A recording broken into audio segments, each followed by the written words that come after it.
Hello, everyone. And first of all, I want to introduce myself. I'm Laura Noriega from the ICLE World Secretariat. And I want to present to you, we're going to present this day on behalf the ICLE, on behalf of the Global Platform for Sustainable Cities and the GPSU resource team, the webinar Urban GHG Emissions Evolutions of Accounting Frameworks. The resource team and the Global Platform for Sustainable Cities participate in several peer exchange and knowledge transfer activities, and this is one of those. And as part of the webinars, we want to create capacity building and exchange some successful and experiences that can help all local governments and other cities to engage in the climate atmosphere. So let's go with our webinar. This will be based on the GHG reporting guidance. The Global Covenant of Measures is launching the new common reporting framework, now recommended use for cities in the world. It provides detailed guidelines for GHG accounting, along with other topics such as integrated climate action planning and others.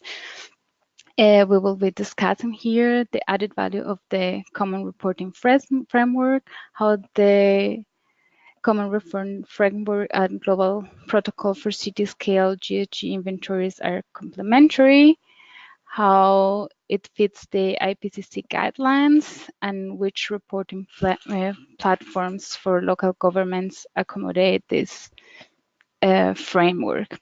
With us will be today Cesar Carreño. He will be our speaker. He's a senior officer here at ICLE World Secretariat.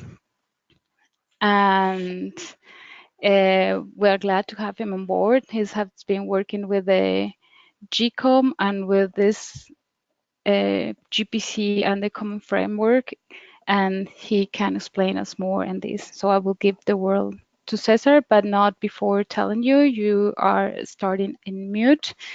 If you have any questions, you can please write down in the box. We will have then later some opportunity for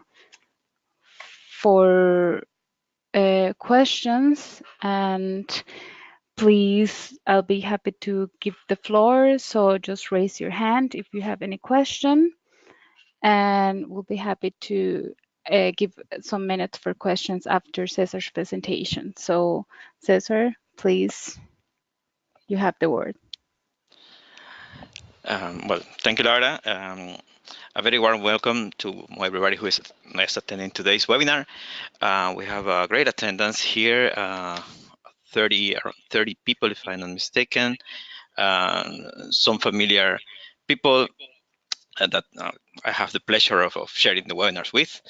I'm very happy to have you here, and this webinar will give you guidance on how the reporting frameworks have evolved, how they integrate to each other, how do they accommodate the needs, why have they evolved in certain ways, how do they take the comments from practitioners, from cities, from policymakers, and what is the need of constantly enhancing and leveraging the current reporting frameworks to allow the development of more stronger policies and cleaner data for aggregation.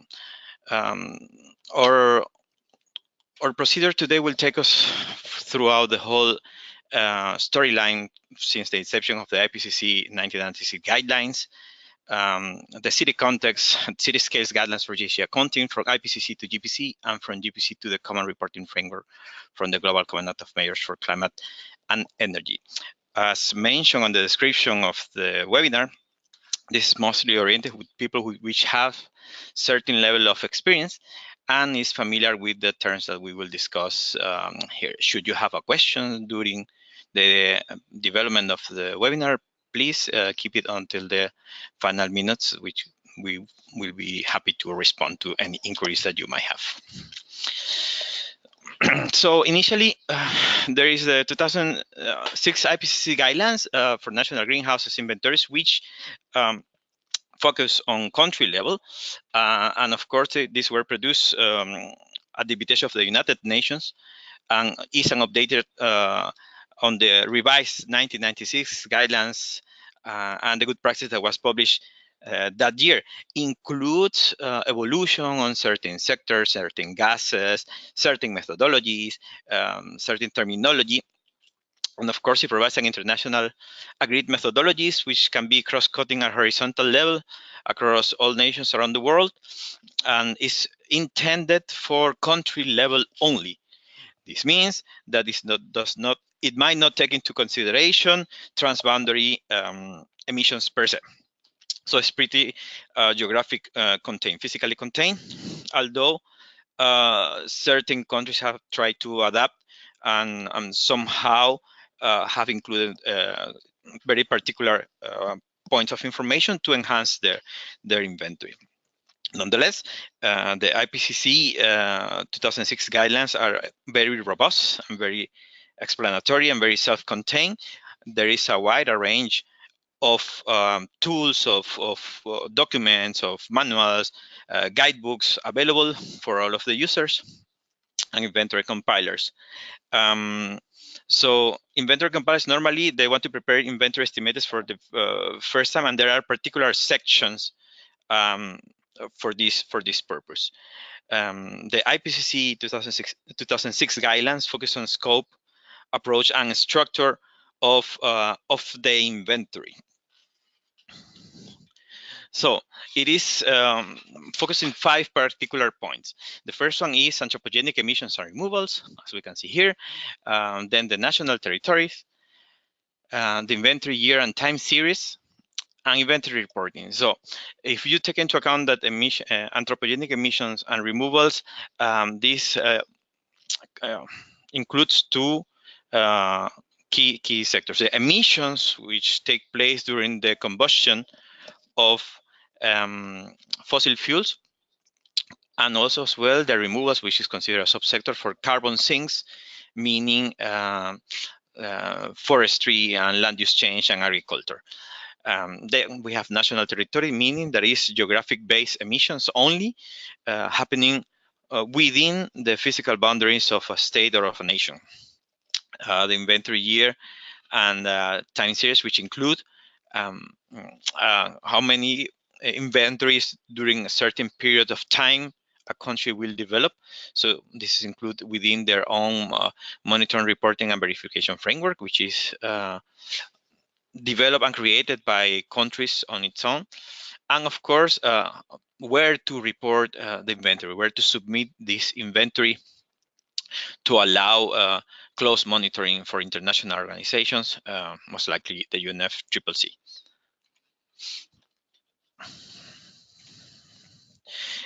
Now, in regards to which gases are included, for the 2006 guidelines, carbon dioxide, methane, and nitrous oxide has always been included.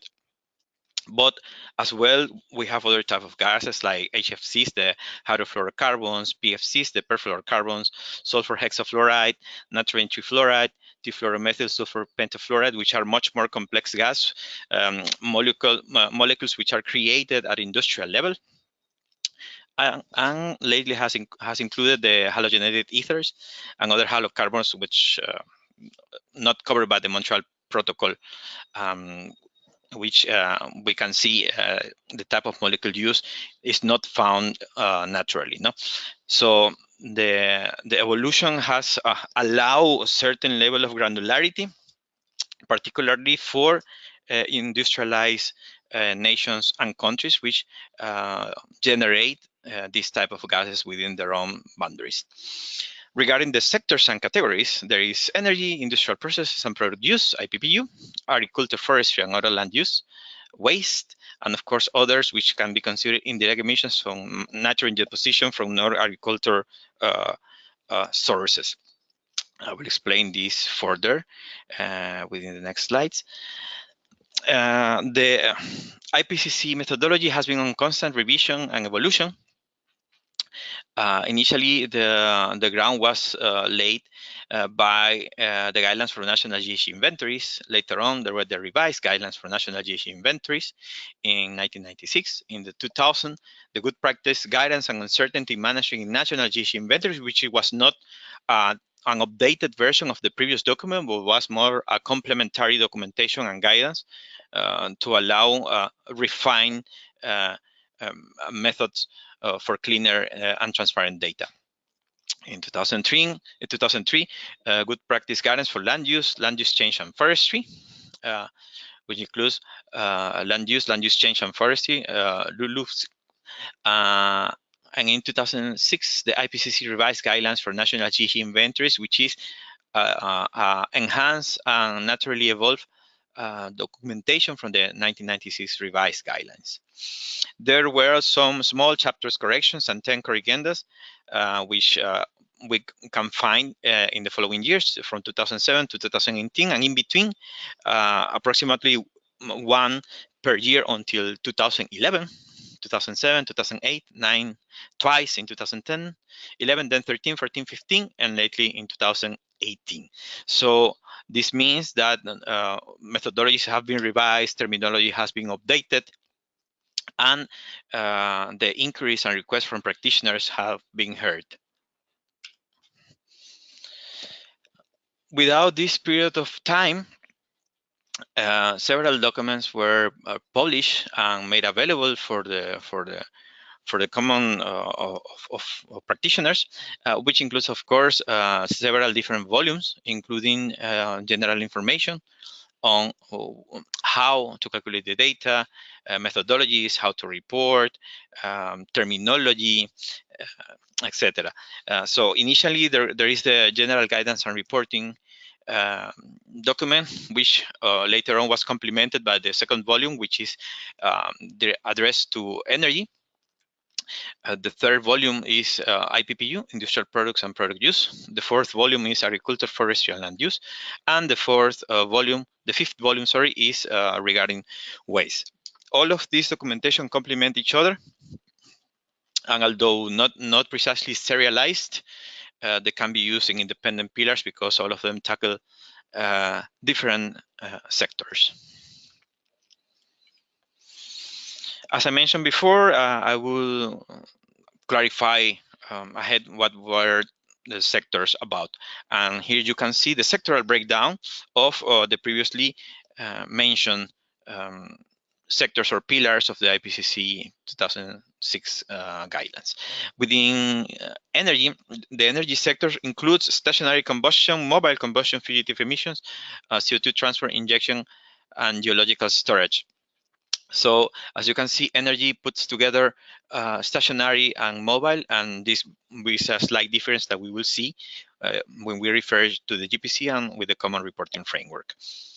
If we move ahead, we have the IPPU sectoral breakdown, which includes mineral industry, chemical, metal, several types of industry particularly, and gases which belong only to this particular sector, either use or generation of this type of gases. If we move to a follow, we can see the usual suspects: forest land, cropland, grassland, wetlands, settlements, other lands, nitrox and CO2 emissions from lime and urea use, and of course livestock manure management, which is not 100% or directly derived from combustion like fossil fuel. No? This type of emissions, most of them are generated due to anaerobic digestion or to other physiological processes naturally occurring in nature. For waste, we have emissions of waste depending on the type of treatment. Here we can see solid waste disposal, which includes landfills and anaerobic digestion, biological treatment of waste, incineration and open burning, and of course wastewater treatment and discharge. This does not change drastically within the city level frameworks for generation of greenhouse gases. So what was the main objectives of this updated and revamped IPCC guidance from 2006, of course, to ensure continuity of methods, but of course with minor changes. Regarding the energy emissions in the carbon content of the emissions, and of course inclusion of suggested subcategories for several types of industries and construction, which includes mining, wood and wood products, construction, textile, leather, and of course included a new category which was road transport and Europe-based catalysts. Regarding industrial processes, included process chemistry and mass balance methodology. For land use, included the principle of emissions and removals for carbon stocks, and growth versus decay, input versus output as well. For waste, include fossil and biogenic carbon in waste, as we can see, so we can establish the difference between carbon 14 and 12, which is fossil and then biological carbon, to make a proper differentiation, to refine and have more granulated transparent numbers. For the IPPU, identify byproducts or fugitive emissions from certain type of industry, particularly electronics and computers, the production of magnesium and halogenated compound production. So there were certain subsectors which were aligned and updated according to the natural evolution of the industry around the world and the rise of this type of industries in developed and developing countries. Now, why was there the need to downscale or to refine the national framework at city context? Because cities behave different than a country. They have faster response rates. There's, depending on how the governance is structured, if they are very independent with their own budget, very independent with their own policy development. And the sectoral approaches may differ. Why? Because it needs cleaner data and accurate sectorization, so you can develop specific policies which might not be the case at country level. It can provide first-hand data due to the close proximity of the authorities and the actual source of emissions. Is a segregation process from bottom-up approach and can fit the national inventories as well. So this will ease the burden on national governments, and is a horizontal cooperation for comparability and replication at both subnational, national, regional, and international level. A few examples of these statements. All countries have airports, but not all cities have airports. Not all cities have fluvial transportation or water transportation. Not all cities have massive industrial parks. Sometimes cities are fully dedicated to financial services, not for precisely industry. Public transportation may vary from city to city. Some cities have trams, some cities don't have tram, have a BRT or a metro.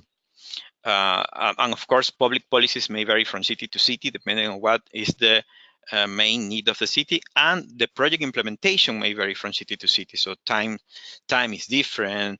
They want to allocate resources to certain sector or subsector. They want to tackle some mixed sector, like for instance, adaptation and mitigation, using a new tree coverage, or they want to tackle mitigation and urban health with air quality measures, which of course will include CO2 and methane, and the reduction of emissions of VOCs and PM2.5 and PM10. So there are several reasons why it was important to tailor a national framework to a city level. Hence, several countries and organizations decided to develop their own frameworks for reporting. We can see here the PS 2070, which is available for cities within the UK, the specification for assessment of greenhouse emissions of a city, the Bilan Carbon, which is used within France and promoted in Francophone countries, and of course, the Global Protocol for Community Scaled GHG Emission Framework, the GPC, which was developed by the World Resources Institute, C40, and ICLEI. So they may differ in certain aspects, but because the geographic scope of the PS 2017 in Great Britain and Bilan Carbon in France, we will align the GPC directly to the IPCC because both were developed uh, with the world in mind, no? So they can tackle the world, the whole globe regarding cities emissions, no? So here I have a few examples of graphics, how each different inventory compiler express their own emissions. And although somebody might say that, of course, we have emissions for electricity or for heat, etc., um, it is important to highlight that these emissions are included within buildings. And buildings can include, of course, residential, commercial, um, industrial facilities, no? And it is important to highlight that even though the IPCC makes these distinctions for cities, it might not be that very useful. Why? Because as you can see here, buildings, they don't have emissions on their own. They have emissions because they consume electricity and heat based on X source of energy, no?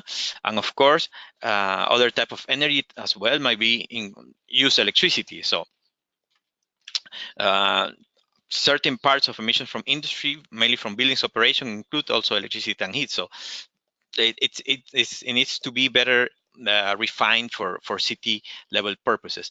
And this type of definition is repeated throughout certain um, inventories. As we can see here, we have the emissions from Toronto. They also mentioned it, covered like buildings. Uh, Here we have another inventory also mentioned buildings, and down here we have another inventory which also mentions this as buildings. And all of this is directly connected, and of course terminology needs to be common across all levels of users, because some users naming that building, some other users naming as stationary energy, some other users naming according to the type of use that they have. So the whole purpose was to have common vocabulary or common jargon to allow for a smooth aggregation of numbers, no? Here we have a breakdown of the sectors and subsectors which are included under the IPCC, and here you can see that they do not name them like buildings. Here you can see that you have commercial, institutional emissions, residential, and it's not named buildings. Even in the IPCC, it's not named directly buildings, but nonetheless, for some strange reason, some people name them buildings.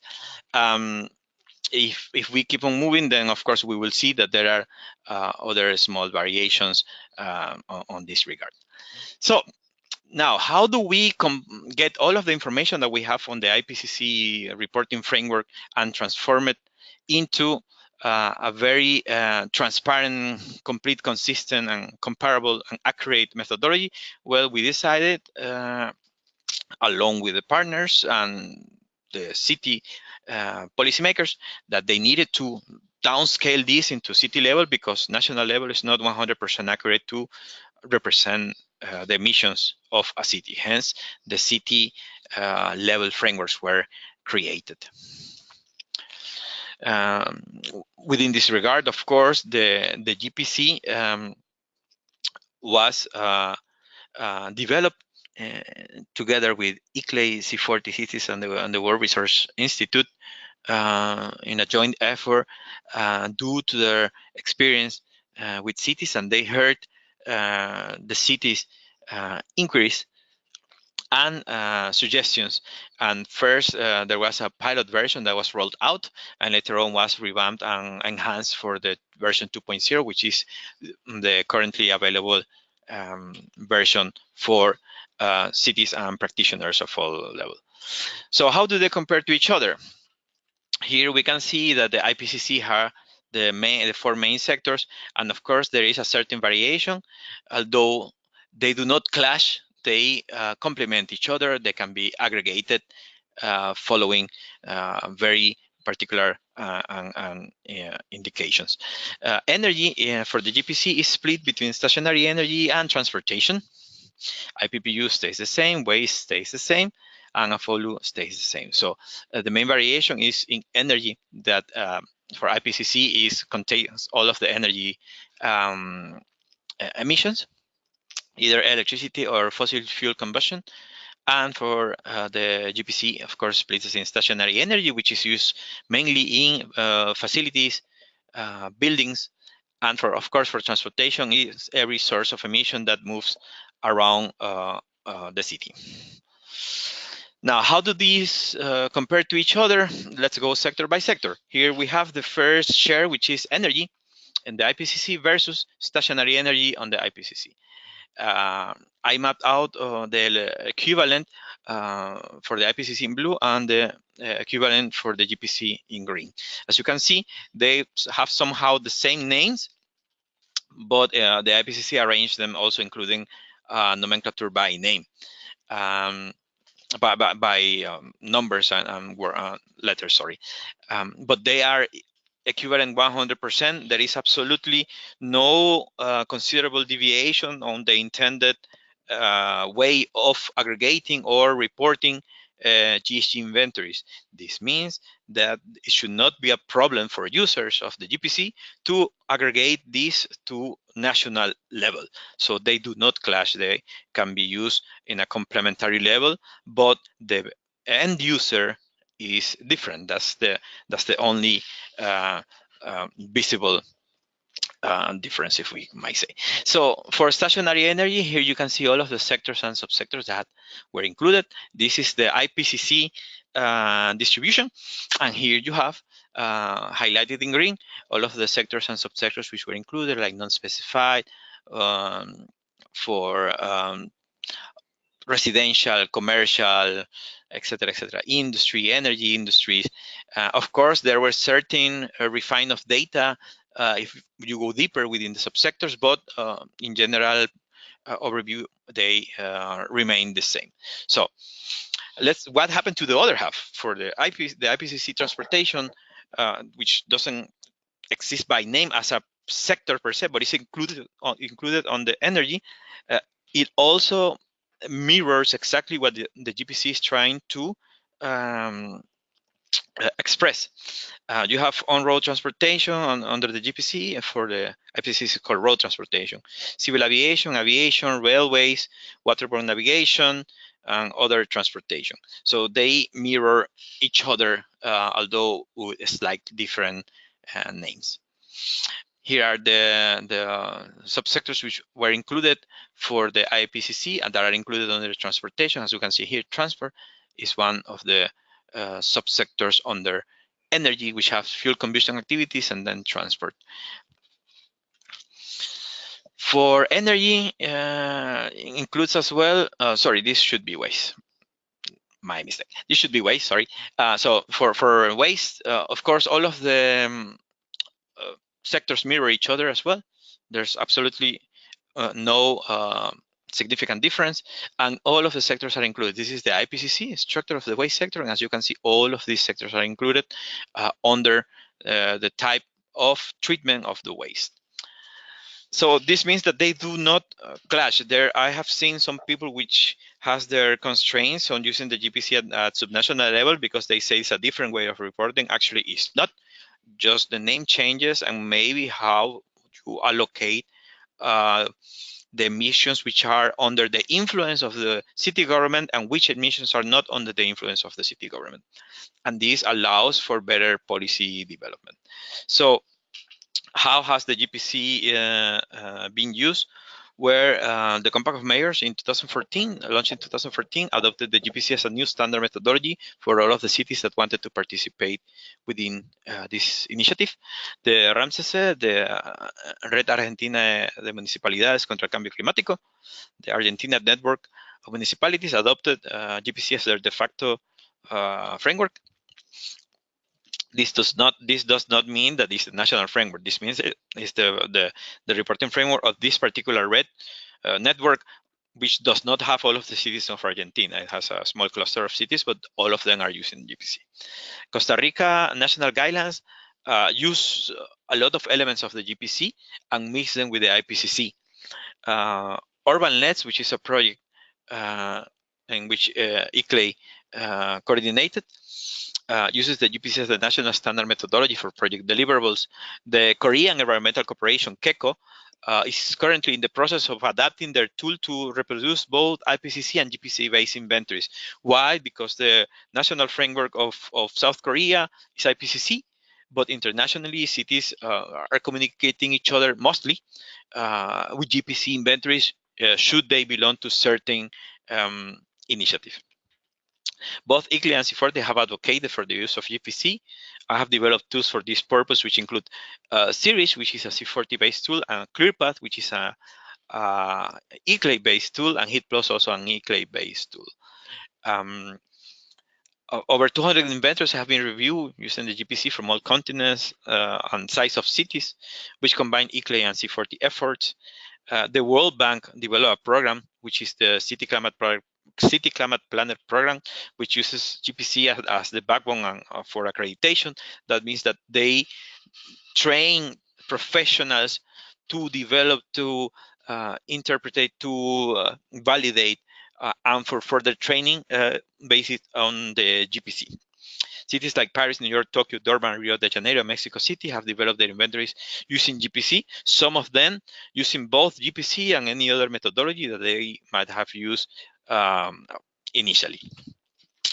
And the GPC has been used as a cornerstone for developing the Global Covenant of Mayors for Climate and Energy, the Common Reporting Framework, which also borrows elements from the GPC, but also elements from IPCC and from the MEI methodology from the European Covenant of Mayors, the Baseline Emissions Inventory, Monitoring Emissions Inventory methodology and reporting framework. So hence the GPC has been widely promoted and encouraged and amplified throughout all of these past 5 years around the world. Now, let's jump from the GPC into the new reporting framework, which was launched last year, is the Global Covenant of Mayors for Climate and Energy Common Reporting Framework. So here a little background on the GCOM, which is the Global Covenant. The Global Covenant was born from the merging of the two largest coalition of cities fighting against climate change, which was the Covenant of Mayors, which was a European based initiative, and the Compact of Mayors, a global focused initiative.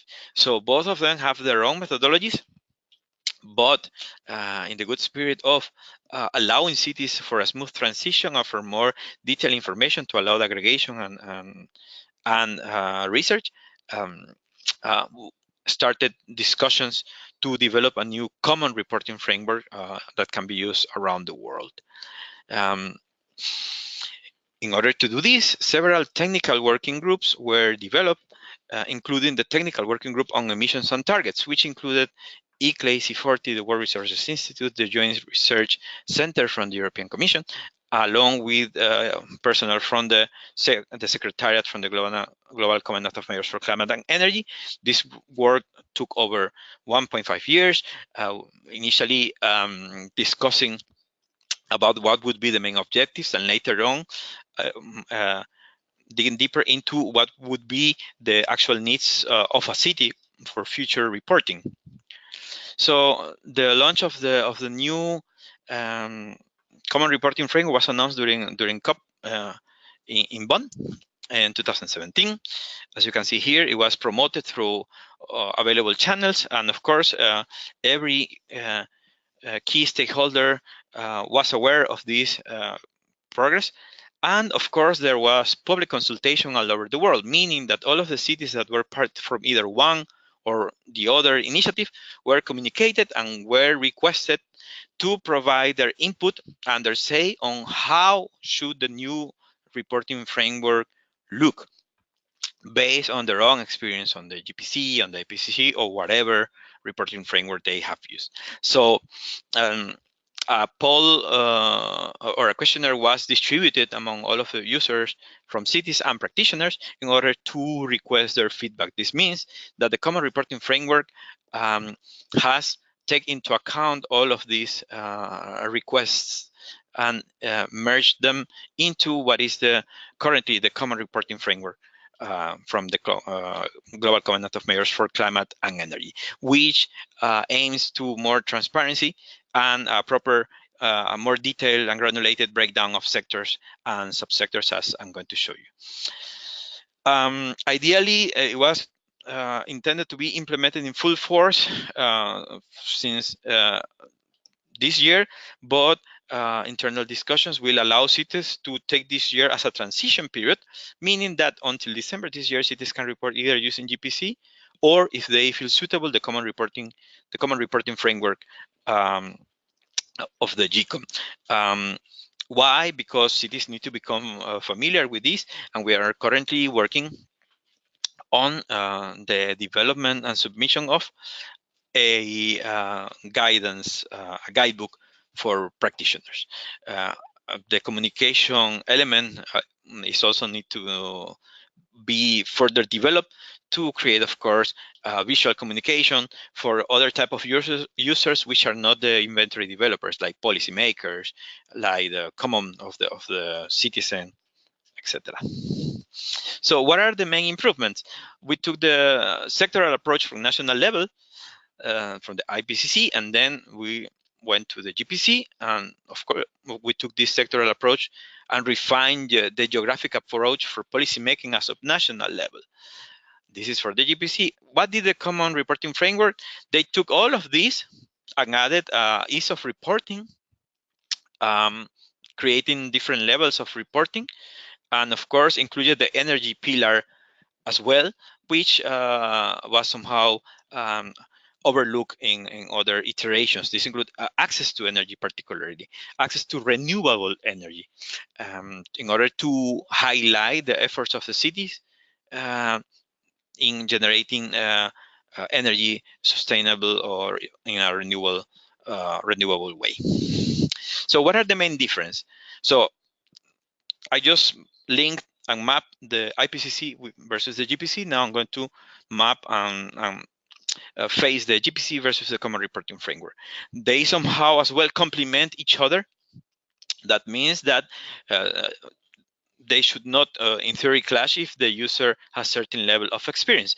Here are the sectors and subsectors for stationary energy from the GPC, as is presented in the Carbon Climate Registry, the reporting platform from ICLE. And what did the Common Reporting Framework did? They took this particular subsector, energy industries, and they took it out of the equation. They created a new subsector apart from all of the main sectors. So this is how it looks on the GPC, and this is how it looks under the Common Reporting Framework. We do not only want to know if your city is generating energy, but how is your city generating energy? And we, of course, created, identified by the type of generation: electricity generation, CHP generation, heat and coal, local renewable generation, so forth and so on. But this it was heavily requested by cities which are currently on this process, moving towards a sustainable energy generation.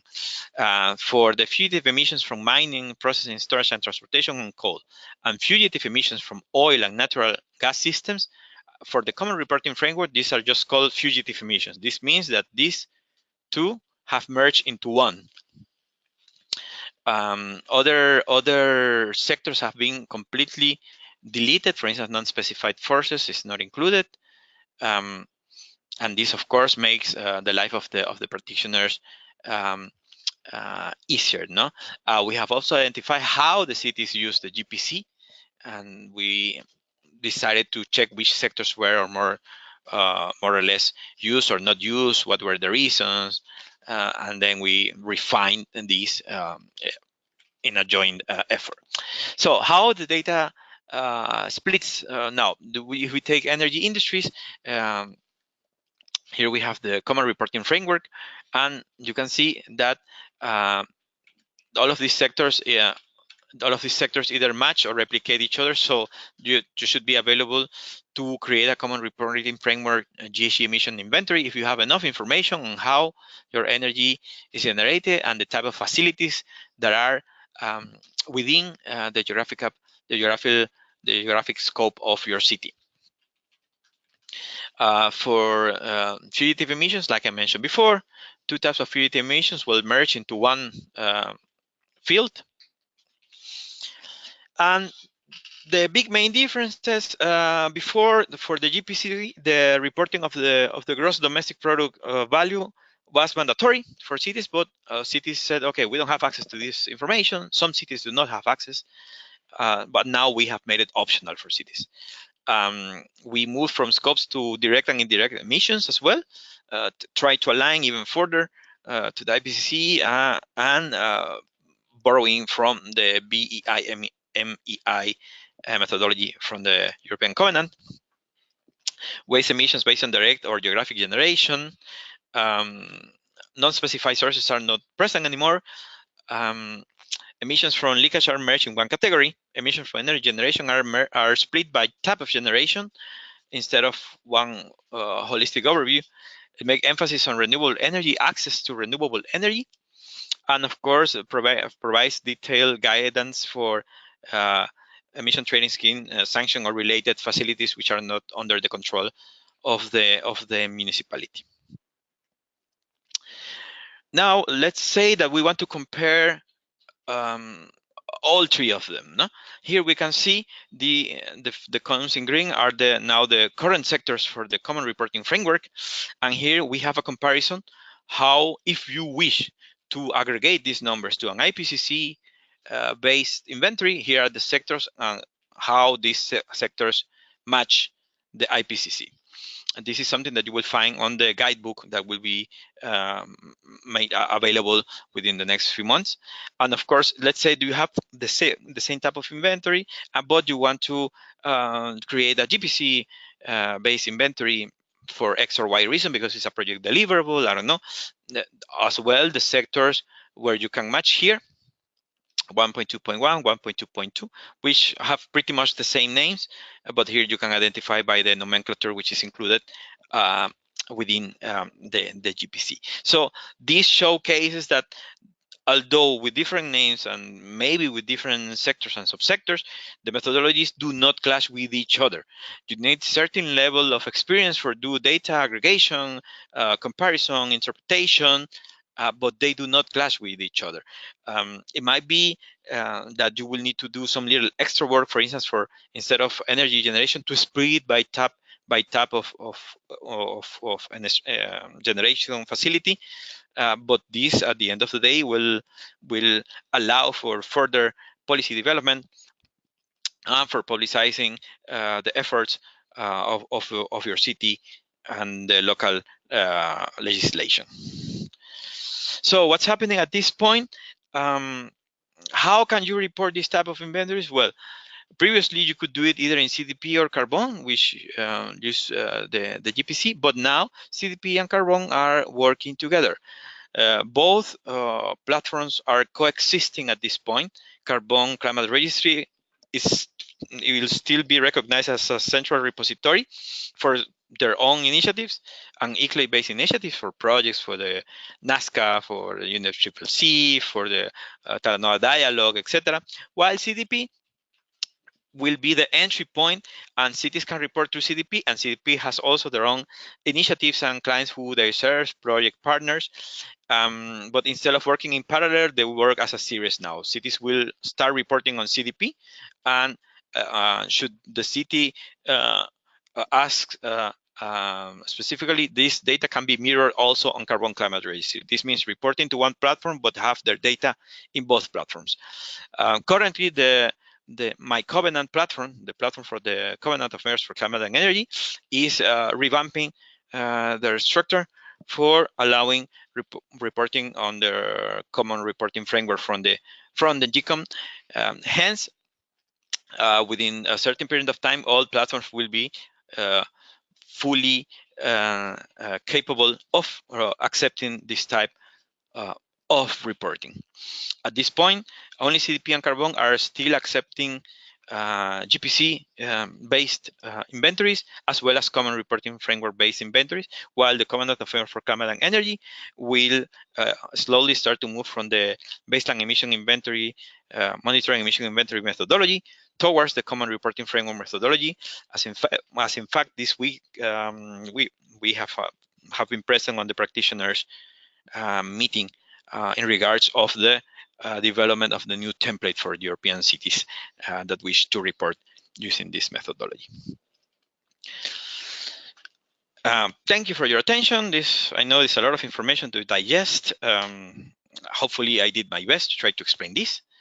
And now we open the floor for any further questions or inquiries that you would like to make. You have approximately 8 minutes that we can work with you. Just raise your hand or type your questions, and we'll be very pleased to help you out here.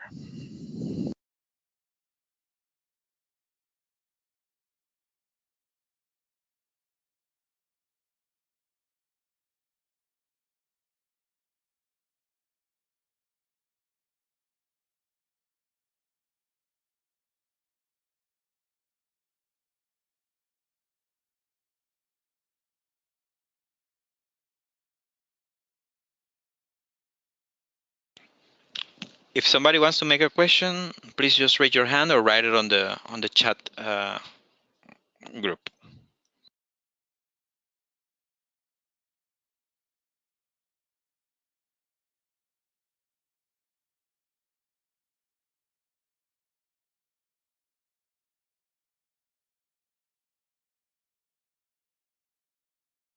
Okay, I see a couple of questions here.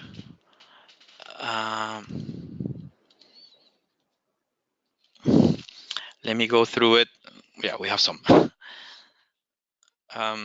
Yeah, the first question is, would the guidebook also share how cities who have not reported previously get started from 2019 onwards?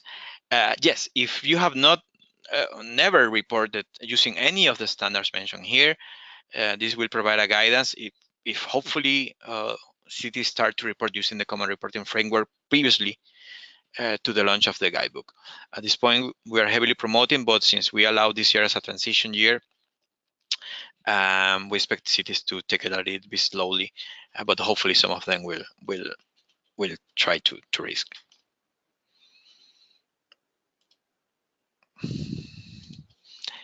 Any other question?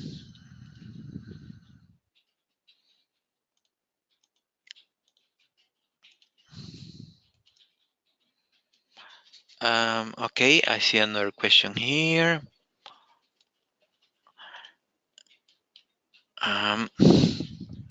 Let me just read it properly.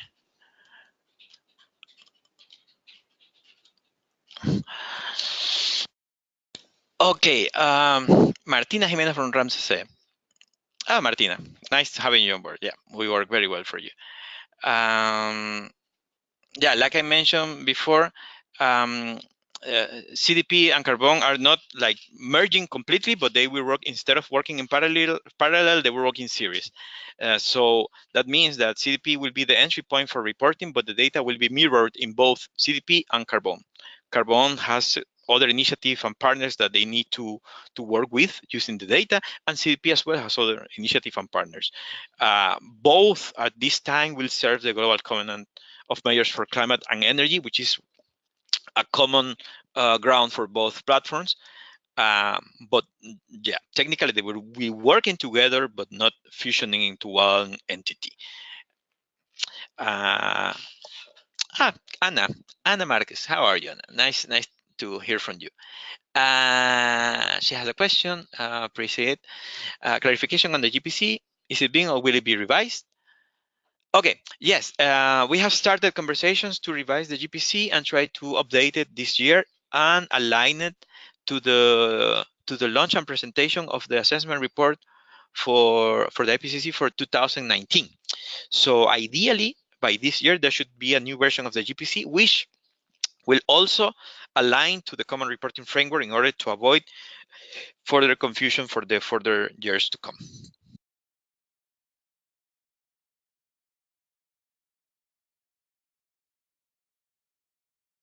for waste emissions. It says, does this mean that emissions from waste produced in the city and treated outside the city are not considered? Not necessarily. We are taking into account that this might happen as well, and all of this will be further described within the guidebook to allow for a proper representation. We are allowing further comments, and there will be other cells indicating if, although this is direct or are indirect emissions of yours, or if you are contributing to further emissions. When will we have the new document to start reporting again? Yeah, within the next months, at least until December, everything stays as it is.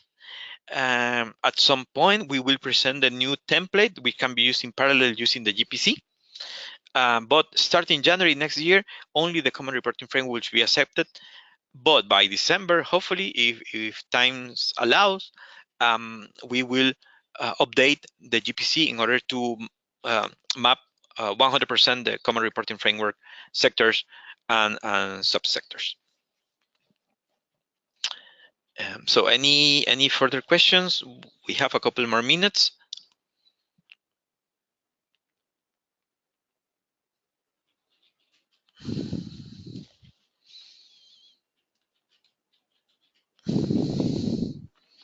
Okay. If there is no further question, please just let me know how can we help. Of course. There is another question.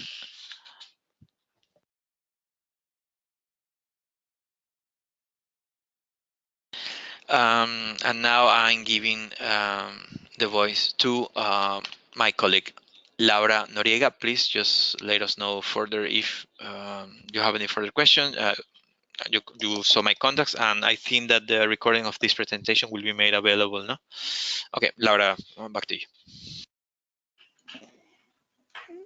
Thank you very much, everybody, for your attendance. On behalf of the GPSC research team composed by C40, ECLAIR, and the World Research Institute, sponsored by JEF, we would like to thank for your attention. This webinar will have been safe, and then you will be received the webinar, and you can access also within the GPSC website. You can access to the webinar if you miss it or you want to hear it again for further information. And we'll be happy to join you, to have you also on board. We will have our next webinar on the 4th of April on delivering resilience, delivering local resilience. So we'll be happy also to have you on board.